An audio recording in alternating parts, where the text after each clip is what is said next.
So yun, what's up mga bro, pagbigyan na natin yung hiling ng iba na kung paano daw to gumagana, kung paano ba daw ang setup nito. Marami kasing nag request tutorial daw kung paano ginawa. Unang una, gamit dito flat recycle to. Ito yung mga panali, puro interior, mga hindi na ginagamit. Tsaka itong goma rin, use na rin to, gamit na rin. 10mm by 5. Tsaka ito yung pinaka-handle nya, kahoy lang na binutasan. Ito lang yung binili ko rito, yung shop nya. Bali 3 feet yung haba nito. Tsaka itong tubo. Yan, kalasin na natin para makita nyo kung paano nga ba gumagana to. Yan, tinali ko lang yung pinakadulo nya. Simple lang ikabit to. Simple lang yung kalasin. Saglit lang kalasin to.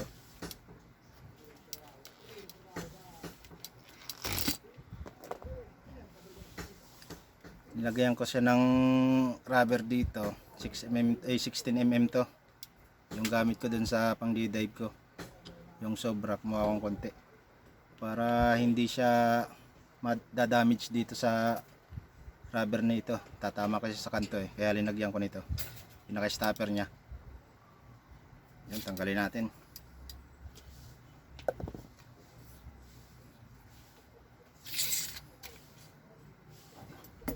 Tanggalin na rin natin to.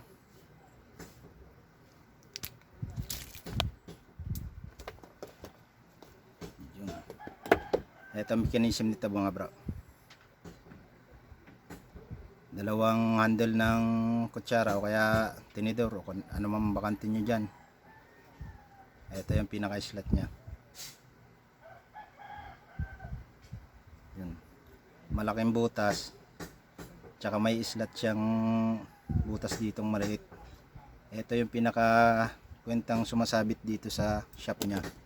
Yung shop nya kasi yan, linagyan ko siya ng groove. Tatlo yan, tatlong groove. Ito ang mechanism nya. Yan mga bro. Pag kinasa nyo siya, dito yan, didiinan nyo rito para sakto siya dyan sa pinakamalaking butas nya. Yan. Pag sumakto na dyan sa may slot, o kahit lumagpas yan, yan, halimbawa lumagpas man, pag binitawan nyo, sasabit at sasabit yan, yan, sabit na yan. Pag diniinan nyo naman dito, sakto naman siya sa malaki, yan ang release nyan. Yan, pag nandyan na siya nakatapat, lock, release. Yan. Yan, sabit nyan. Simple lang naman to Grinder lang ginamit ko rito, pinaikot-ikot ko hanggang sa magkaroon siya ng groove. Huwag nyong pakalaliman kasi ihina yung shaft. Yan. Yan, sabit na yan. Yan. Sabit na rin yan.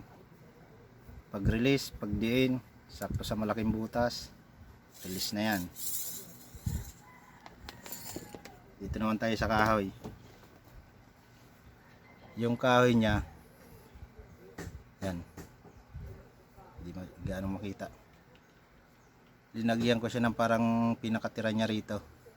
Patungan nya nung itong ginawa nating mechanism. Diyan siya papatong. Tsaka slot. May slot yan. Kaya makapal to. Gawa ng kung anong aabutan nito. Kailangan lumagpas siya dun sa butas. Kasi bababa yan Yan. Yan.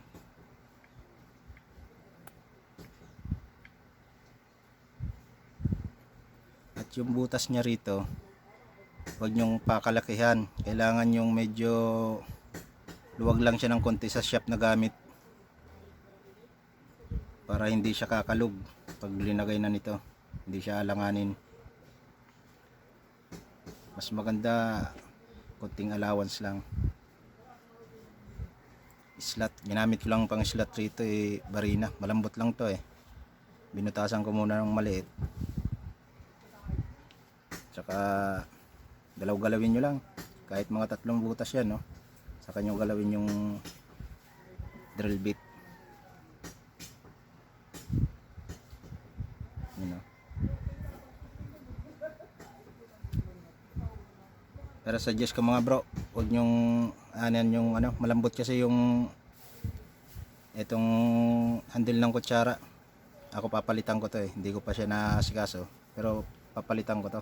Pero magagamit nyo rin naman, okay na ito pansamantala. Papalitan ko to ng matibay-tibay, kahit mga 304 na stainless, ano.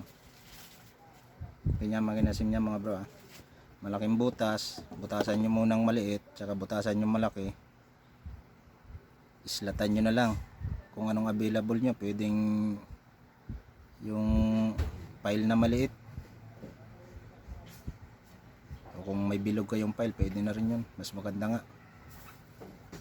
Ganito lang, pinandikit ko nito butas tsaka ipit ng stainless, parang rivet style, ano. Kailangan yung handle niya lagpas ng konti rito, parang nasa gitna siya, para malambot siyang diinan. Kasi pag wala to, dito ka mismo didiin, matigas, hassle masyado. Kaya okay na to, ganyan. Okay, yung shaft ko naman, yung pinakadulo niya, yung pinagtatalian ko, pinadaanan ko ng lagaring bakal, para kakapit siya pag tinalian, hindi siya dudulas, ano.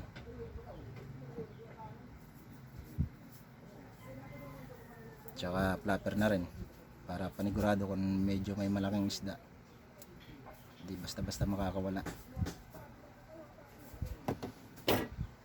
Balik tayo rito sa handle. Yun. Etong pinakatubo niya, linagyan ko rin siya ng kawayan. Yan, malambot kasi itong tubo pag walang kawayan sa loob, talagang babaluktot din. Kaya mas maganda may kawayan. Puro recycle to mga bro, shop lang yung binili ko rito. Yan, halos saktong sakto lang din yung shop dyan.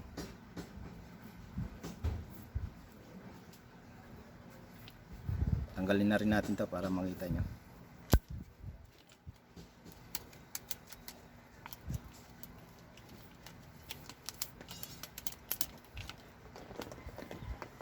Ito, kasalpak lang yan. Yan,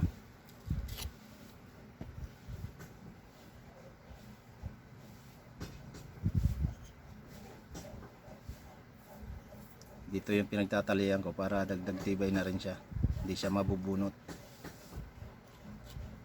Yan, simpleng mechanism lang yan mga bro.